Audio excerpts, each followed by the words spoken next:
वो गीता का एक श्लोक में लिखा है, कहते हैं ना कि भाई जब जब जो जो होना है तब तब वो होगा, और चिंता मत कर, गम मत लगा। तो इसमें काफी कुछ जो पटकथा है वो पूर्व निर्धारित थी, एक्सेप्ट थलापति विजय। यस, थलापति विजय को लोग नहीं आंक पा रहे थे, हालांकि प्रशांत किशोर अकेले थे जिन्होंने उसके लिए कहा था कि ऐसा होगा।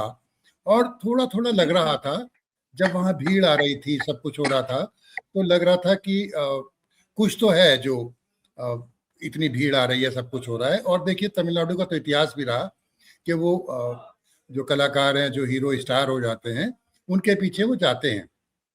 और फिर उसकी जननायक की जो एक छवि बनी पिक्चरों के माध्यम से अपने आप भी, वो भी इस कहानी को अगर हम पढ़ सकते तो पढ़ा जा सकता था कि ऐसा कुछ होने जा रहा है। और सबसे बड़ी बात ये थी कि भारतीय जनता पार्टी की ना वहाँ नजर नहीं पड़ी। अगर उनकी नजर पड़ जाती तो वहां भी कुछ वो कर लेते, जो कि बंगाल में उन्होंने किया। भाई नहीं, उमाकांत लखेड़ा सर ने कहा कि भारतीय जनता, क्योंकि वहां के लोग पढ़े लिखे हैं और डेट्स वाई वहां का हिंदू यहाँ के हिंदू से ज्यादा होशियार है, वहां मंदिर ज्यादा है, डिवोटेड लोग ज्यादा हैं, और क्योंकि वहां के लोग पढ़े लिखे हैं इसलिए दक्षिण में भारतीय जनता पार्टी की दाल नहीं गल पाती है, और यहाँ लोगों को जो है बरगला करके दाल गला लेते हैं। उमाकांत जी तो मेरे वैसे भी वरिष्ठ हैं, और जब वो दिल्ली से उनकी रिपोर्ट छपती थी तो हम लोग तो उसको एडिट करके लगाने भर का काम करते थे, एडिट का भी काम नहीं होता था उसमें। उनकी बात को मैं नकार नहीं सकता, लेकिन हाँ, उसमें पढ़े लिखे के बजाय अगर उमाकांत जी हम ये कहें कि जो ध्रुवीकरण हो रहा है पूरे देश में, हिंदू और दूसरा, शायद वो वहां पर अभी उतना नहीं हो पाया। तो इसलिए वहां पे जो भारतीय जनता पार्टी की दाल गलना थोड़ा अभी मुश्किल लगता है। उसकी कोशिश की गई है, कर्नाटक में भी कोशिश की गई है, केरल में भी कोशिश की गई है, लेकिन वहां पे शायद वो पूरा हो नहीं पा रहा है। तो कुछ तो ये सारी बातें हैं भरत जी, लेकिन बावजूद इसके एक बात स्वीकार करनी पड़ेगी। जब आप किसी प्रतियोगिता में जा रहे हैं या कोई परीक्षा दे रहे हैं तो आपको भरपूर तैयारी करनी होती है उसको पास करने के लिए, क्रैक करने के लिए। तो उसको क्रैक करने की तैयारी और जो जख्म था पिछली बार का पश्चिमी बंगाल का, वो कम नहीं था। तब भी सारे सर्वेज ने बताया था कि ऐसा होगा वैसा होगा, हुआ नहीं था, और उसमें 77 पे वो सिमट गए थे। लेकिन एक बहुत नीचे की सीढ़ी से ऊपर आई थी भारतीय जनता पार्टी। तो भारतीय जनता पार्टी में जो उनकी वैचारिक नीतियां है उसको अगर हम ना भी देखें, लेकिन जो उनकी सांगठनिक शक्ति और जो रणनीतिक तरीका है, स्ट्रेटजी है, उसको तो देखिए मानना ही पड़ेगा। अब वो साम दाम दंड भेद कैसे ही करें, और 6-6 महीने से वहाँ पे 1-1 हज़ार लोगों की टीम को वहीं पे डेरा डाल के रखना, और जिस दिन चुनाव पिछली बार हारे थे उसके तुरंत बाद भागवत जी का वहाँ से दौरा शुरू कर देना, और आना जाना सबका लगा रहना। अमित शाह जी ने हर एक को अलग अलग ड्यूटीज पे बांट देना। दूसरी तरफ ममता बनर्जी अंदरूनी तौर पे और दोनों तरफ से बहुत सारी चुनौतियां झेल रही थी। जब से शुभेंदु अधिकारी गए तो बहुत से लोग चले गए, फिर वहाँ लगातार ईडी आती रही, और भी बहुत सारे दबाव वहाँ पे देखे गए। 15 साल तक उन्होंने शासन भी किया, और शासन में किसी ने बहुत बड़ी कमी नहीं बताई, लेकिन जो डबल इंजन होता है वह डबल इंजन तो नहीं था। तो डबल इंजन नहीं होता तो टकराव होता है, टकराव होता है तो उसमें कहीं ना कहीं नुकसान होता है, उसके मैसेज जाते हैं। दूसरा, इतनी भारी भरकम टीम लगा दी, फिर एसआईआर हो गई। एसआईआर के बाद में ये तो पहली बार अजूबा हो गया ना कि 37 लाख के करीब मतदाता अधर में है, उन्हें यही नहीं पता कि वो वाकई ठीक है या नहीं है, और उसमें अदालत भी समय पर निर्णय दे नहीं पाई है। तो उन लोगों का क्या दोष है? या तो उन्हें बता दिया जाए कि वो मतदाता नहीं है, तो एक फैक्टर। दूसरा, पूरा मेरे ख्याल से आपके इलाके के भी सारे विधायक और सारे मंत्री वही थे, मेरी तरफ के भी वही थे, तो धन बल सारी शक्तियां वहां लगी, और ये तो रिकॉर्ड हो गया जो सुरक्षा बलों की तैनाती वहां की गई, ये सुरक्षा, ये तो अभूतपूर्व है। तो बहुत सी चीजें वहां अभूतपूर्व हुई, इसलिए शायद अभूतपूर्व परिणाम वहां आ रहा है। मैं ये नहीं कहता कि इसे वोट चोरी कर लिए गए या कुछ कर लिया गया, लेकिन उसको कैसे घेराबंदी की गई, वो उसमें सत्ता में होना बहुत बड़ी बात है। सवाल ये है कि एक एक एक एक थोड़ा सा वाइल्ड है, आपको लगेगा, अगर भारतीय जनता पार्टी केंद्र की सत्ता में नहीं होती तो क्या बंगाल का यही परिणाम होता? यस, एक एक सवाल मेरे मन में आता है, एक सवाल मेरे मन में आता है ना। हो सकता है उमाकांत जी और बाकी लोग इसका उत्तर दे पाए। तो मुझे इसमें संशय कि इतनी ताकत, इतना धन बल सब तब लग पाता तो बहुत अच्छा लगता। अगर ये सत्ता में ना होते और बंगाल पे जीतते तो बहुत अच्छा लगता। अब वहां पे घुसपैठियों की बातें, सारी बातें, अब देखिए जैसे बिहार में हुआ था, एक भी घुसपैठिया नहीं निकला, अब यहाँ पर भी घुसपैठिए नहीं निकले हैं। तो जो जो नैरेटिव सेट किए जाते हैं वो फिर सही साबित क्यों नहीं होते? बिल्कुल काउंटर नैरेटिव तो अच्छी बात है, आपने महिलाओं के लिए भाई वहां पे आरजी कर भी हुआ, दूसरी चीज संदेश खाली भी था, उसका प्रोपेगेंडा भी हुआ, सारी चीजें हुई। और कहीं ना कहीं देखिए मत भ्रम, मैं ये नहीं कहता कि आपके या मेरे बीच था, बहुत से लोगों के बीच था।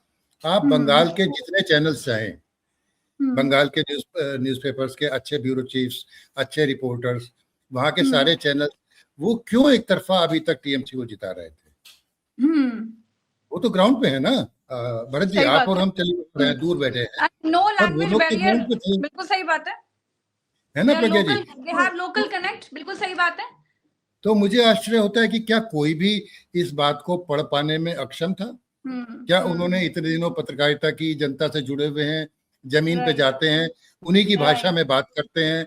भाई चलिए, प्रवीण गुप्ता जी ने तो कह दिया कि भाई हमें प्रॉब्लम आई और 30% से ज्यादा लोगों ने जवाब नहीं दिए, पर वो तो बंगाल भाषा में, उसी भाषा में बात करते रहे होंगे, और उनके सबके पोल ध्वस्त हो जाएं, थोड़ा सा अजीब सा लगता है, बहुत अजीब सा लगता है।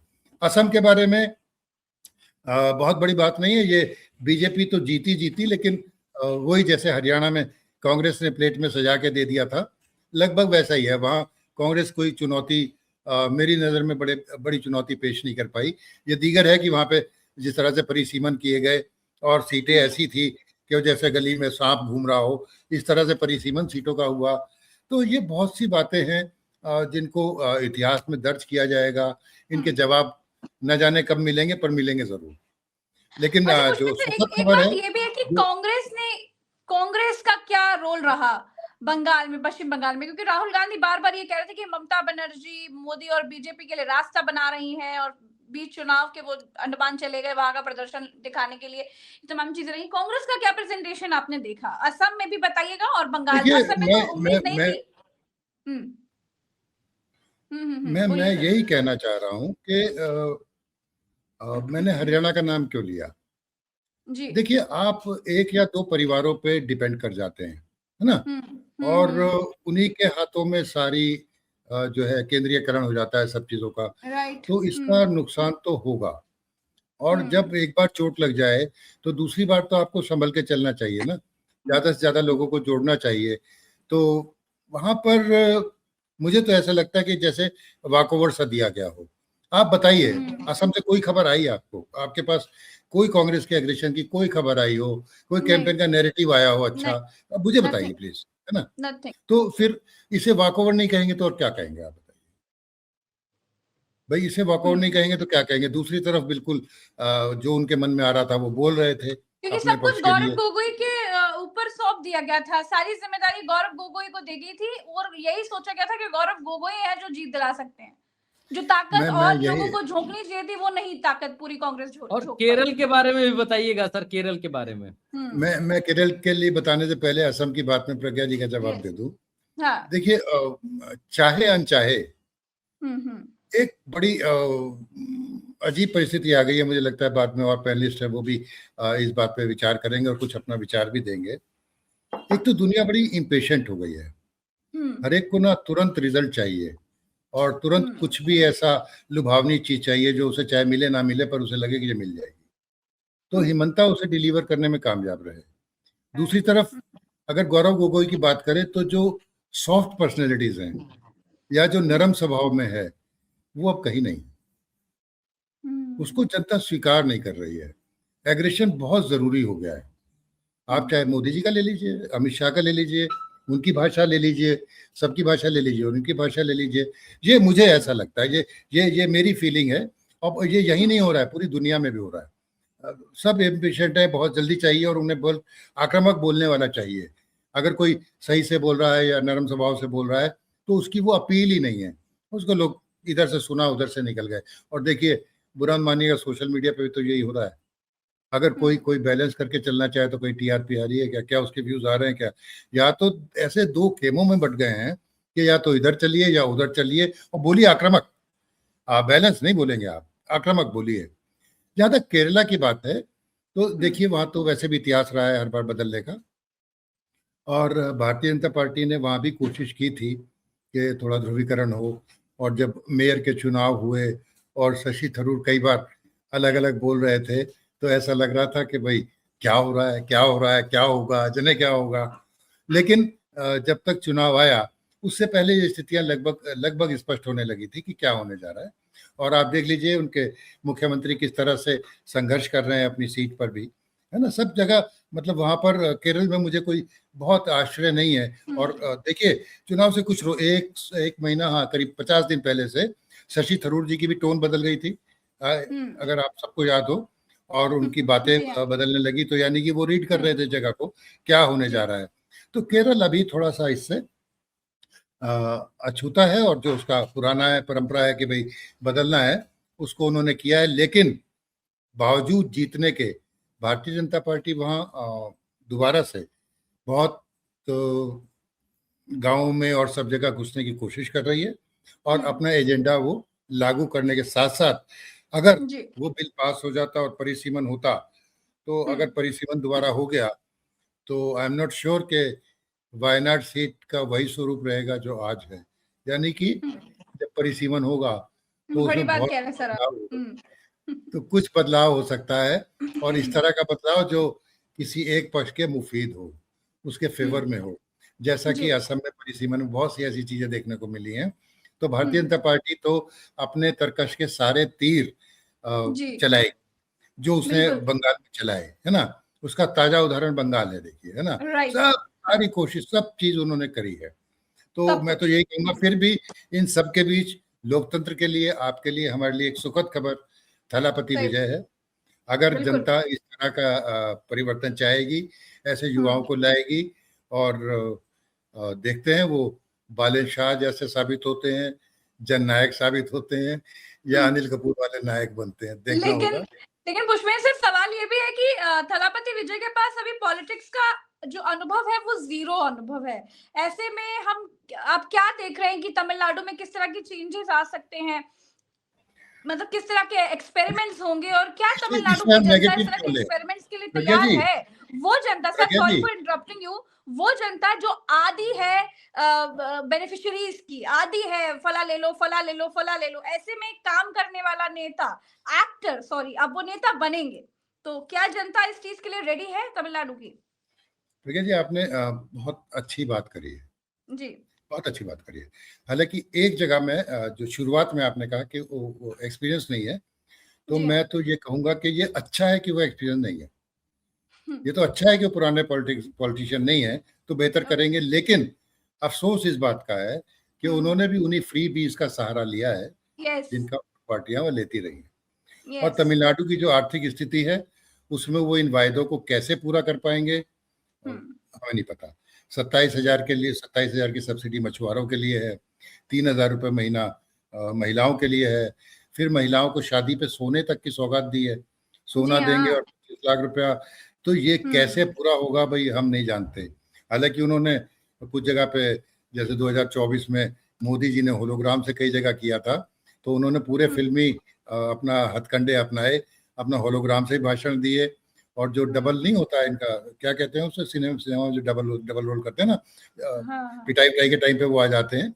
तो उन्होंने भी body double, yes body double, तो बॉडी डबल को भी यूज किया उन्होंने। लेकिन अगर वो अपने पिक्चरों के चरित्र को 50% भी अपने जीवन में या मुख्यमंत्री के रूप में उतार पाएंगे, मुख्यमंत्री ना भी बने, उनकी सरकार बने और उसे उतार पाए, तो एक बहुत अच्छा एग्जाम्पल सेट होगा। मुझे नहीं पता वो आर्थिक चुनौतियों से कैसे निपटेंगे, क्या उनके पास कोई ऐसा रोड मैप है या नहीं है, ये नहीं मालूम। लेकिन जो पिक्चर्स उनकी बाद में आई जिसमें वो सामाजिक सरोकारों को लेकर चिंतित थे, सिर्फ मारपीट नहीं थी उनमें, सामाजिक सरोकारों का था। अगर वो उसके लिए संवेदनशील हैं और उसकी चिंता करेंगे तो फिर एक नया अध्याय लिखा जा सकता है। जी सौरभ सर, मेरे आपसे भी अच्छा यही प्रज्ञा सवाल जी है। थोड़ा सा आप क्योंकि खत्म ही करेंगे, फाइनल कमेंट ही लेंगे फिर सौरभ जी से। जी हाँ, चलिए, एक चीज और ठीक। बताइएगा सर, ममता बनर्जी की हार के 3 कारण, भाजपा की जीत के 3 कारण, थलापति विजय की जीत के 3 कारण और केरल में कांग्रेस की जीत के कारण। ममता जी का थोड़ा मुश्किल है उत्तर देना, जरूरी नहीं कि सही हो, लेकिन उसमें कहीं ना कहीं थोड़ा सा अहंकार तो था दीदी में, और ये अहंकार गठबंधन की राजनीति में दिखाई दिया। जब वो गोवा भी चली गई और दूसरी जगह चली गई, तो जब आदमी ज्यादा पंख पसारने लगता है अपनी जगह छोड़ के, तो फिर उसका नुकसान तो होता है। और तो राष्ट्रीय अहंकार था, राजनीति की तरफ अग्रसर भी तो थी पुष्पेंद्र सर। बिना बात के, मतलब उसमें इंडिया गठबंधन को जो भी कहिए उसे, उसको नुकसान पहुंचाने में इनके अहंकार का, इनके अहम का बहुत बड़ा हाथ रहा है, हर बार रहा है दीदी का। और दूसरे, ये अति आत्मविश्वास में थी। तीसरा, होता क्या है कि जब आप ऐसी सीट पर होते हैं तो आपके जो इर्द गिर्द लोग होते हैं वो बेईमानी कर रहे हैं नहीं कर रहे, इसको आप कैसे जांचेंगे? आप बेईमान नहीं है, आप बेईमान नहीं है, आप अकर्मण्य भी नहीं है, लेकिन आपके साथ जो लोग हैं, अब जो भी कुछ अभिषेक बनर्जी के लिए सुनते हैं कि हफ्ता वसूली से लेके सारे काम वहाँ होते थे, और वो दूसरे जो कैरम बोर्ड वाले अड्डे लगते थे, है ना, जहाँ पर लोगों को किया जाता था, तो वो सिर्फ, देखिए ना, आपने एक गुंडे को रखा तो वो सिर्फ उसी दिन काम नहीं करेगा जिस दिन आप चाहते हैं, मतलब वोटों वाले दिन काम करे, वो अदरवाइज भी काम करेंगे, और जब अदरवाइज काम करेंगे तो आर्जिकर भी होगा, संदेश खाली भी। आप समझ रहे हैं ना, आप जाने अनजाने ऐसे लोग उसमें घुस जाते हैं या उसका लाभ उठा लेते हैं। तो ममता दीदी को और 15 साल का कार्यकाल कम भी नहीं होता। फिर जो देखिए, एक और बात, मैं ये नहीं कहता कि आप मुस्लिमों का शोषण करें या उनको नाजायज रूप से तंग करें, लेकिन अनावश्यक रूप से आप हर टाइम उसे पर्सनली ले लें, ये तो इससे क्या होता है ना, बीजेपी को आप मौका देते हैं और उनकी जो आइडियोलॉजी है वो फिर एस्टेब्लिश होती है, और जो आपका सपोर्टर भी होता है, वो सपोर्टर ऐसा है जो फ्लोटिंग हो सकता है, कभी कभी उसको ये लगने लगता है कि यार ज्यादा ही हो गया है, ये तो ज्यादा ही तुष्टीकरण हो रहा है, चलो दूसरी तरफ चल के देखते हैं। तो ये 3 कारण मुझे समझ में आते हैं, प्रज्ञा जी और भरत जी। हो सकता है आप लोग सहमत हो सकता है ना हो, पर ये मेरा अपना ऑब्जर्वेशन है। केरल में जैसे कि बदलता रहा है, और वहां भी आप देखिए जो मुख्यमंत्री थे उनके बयान देखिए किस तरह के आते थे, बहुत इगोइस्टिक बयान, बहुत इगोइस्टिक बयान। और बदलाव के लिए तो वहां पे वो केरल ज्यादा साक्षर है, वो लोग जानते हैं कि लोकतंत्र में अगर हम बदलते रहेंगे तो हमारी बात ज्यादा सुनी जाएगी, ज्यादा लंबा किसी को चलाएंगे तो शायद जो मतदाता हैं उनका नुकसान होगा। तो ये बात केरल से अच्छा कोई नहीं समझता। तमिलनाडु के बारे में हालांकि जो भी लखड़ा जी ने कहा, मैं उससे थोड़ा सहमत भी हूँ और थोड़ा सहमत नहीं भी हूँ। पढ़े लिखे होने के बावजूद वही तो वो प्रदेश है जहाँ से फ्रीबीज शुरू हुई थी, वो जयललिता ने शुरू की थी, और उधर जब तक आंध्र प्रदेश एक साथ था तब भी एनटीआर ने शुरू की थी, लेकिन जयललिता ही इसके लिए मानी जाती हैं। तो अगर वो लोग इतने पढ़े लिखे और इतने साक्षर हैं तो फिर फ्री बीज पर क्यों टूट पड़ते हैं, या फ्री बीज की वजह से अपना मत क्यों बदल लेते हैं? मैं उस पर थोड़ा सा डाउट करता हूँ। और इधर इसकी करिश्माई व्यक्तित्व, बदलाव की चाहत और साथ में फ्री बीज की सौगात, ये तीनों मिलकर एक ऐसा पैकेज बना जिसने मतदाताओं को लूट दिया। जी बिल्कुल सही बात है। तो मुझे लग रहा है कि अब वाइंड अप करने का समय आ गया है भरत जी। हाँ, final comment Saurabh sir. Saurabh sir, अच्छा Saurabh sir please, your final comment needed. Yes, mute है माइक। और आपके दर्शकों से भी यही कहूंगा कि जो हुआ अच्छा हुआ, जो हो रहा है अच्छा हो रहा है, और जो होगा वो भी बहुत अच्छा होगा, ऐसी उम्मीद की जा सकती है। वो इसलिए क्योंकि हम सब लोग धर्म कर्म में चलने वाले लोग हैं। ऐसा अकेला जरूरी नहीं कि कोई एक दल विशेष के लोग ही धर्म कर्म की बातें करें। हम सबको भी अधिकार है धर्म कर्म की बातें करने का। इसलिए एक प्रार्थना भी की जा सकती है इन बड़े नेताओं के लिए, चुनाव आयोग के लिए, और देश के जितने भी जाने माने पदों पर बैठे लोग हैं उसमें, कि सभी को सद्बुद्धि मिले, सभी की बुद्धियां शुद्ध हों। और प्रार्थना ओम अपवित्र है पवित्रो बा सर्वावस्था गतो पे यह सिमरेत पुंडरी काक्षं सब आए व्यंतरे शुचि। तो सबकी बुद्धियां शुद्ध हों, हम ऐसी कामना करते हैं। लेकिन जो लोकतंत्र है, लोकतंत्र में बुद्धि की शुद्धि के अलावा चरित्र की शुद्धि और नियत की शुद्धि भी बहुत जरूरी है। बहुत जरूरी है। चुनाव जैसे- कौन जीतता है, कौन हारता है, विषय ये नहीं है। विषय ये है कि नियत कैसी है और पारदर्शिता है या पारदर्शिता नहीं है। अगर 150 लोगों के मन में भी कोई संदेह रह जाए तो फिर कोई महत्व नहीं रह जाता। और यहाँ व्यवस्था में 40% वोटर जो है, मैं अपनी हमारी आपकी बात नहीं कर रहा हूं, मैं वोटर की बात कर रहा हूं। देश का 40% वोटर विपक्ष को वोट देता है लगभग, और विपक्ष की राय ये राय मानी जाएगी कि ये 40% लोगों की राय है देश के। और जब विपक्ष इस व्यवस्था में संदेह जता रहा है चुनाव की, तो फिर उस संदेह को यही माना जाना चाहिए या यही माना जाएगा कि देश की 40% आबादी संदेह जता रही है। तो ये लोकतंत्र में नहीं होना चाहिए। और किसी भी प्रकार का यदि कोई संदेह है तो विपक्ष को साथ बिठाकर चर्चा करके उसमें चुनाव आयुक्त भी हो, सीजीआई हो, राष्ट्रपति हो, दूर किया जाना चाहिए। भाई दोबारा कोई सवाल ना उठाने पाए ना, क्योंकि अगर कोई सवाल उठाएगा, क्योंकि चुनाव आयोग तो ऐसा पद रहा चुनाव आयुक्त का कि कभी किसी ने संशय ही नहीं जताया।